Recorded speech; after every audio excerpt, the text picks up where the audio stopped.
Ngayong linggo ng gabi sa programang Kapuso Mo Jessica Soho ay matutunghayan natin ng isang babae mula sa Cebu.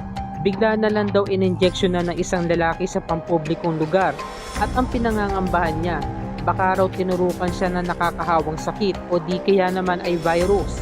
Sabay-sabay natin pakatutukan yan, ngunit alamin muna natin ang istorya ng biktima na nagngangalang si Paulette. Galing kami sa mall nung araw nun at pauwi na kami. Kasama ko yung isa kong kaibigan. Naghihintay kami sa may stoplight para lamang makatawid. Hanggang sa may naramdaman ako na masakit.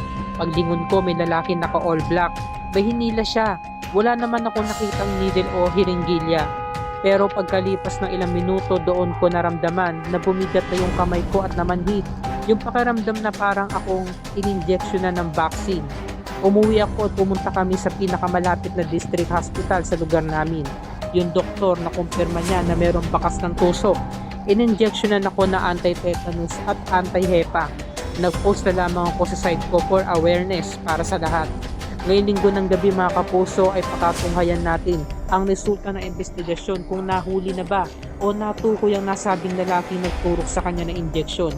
At kakamustahin natin si Paulette kung ano ang kanyang kalagayan ngayong linggo ng gabi. Pakatunghayan natin yan mga kapuso.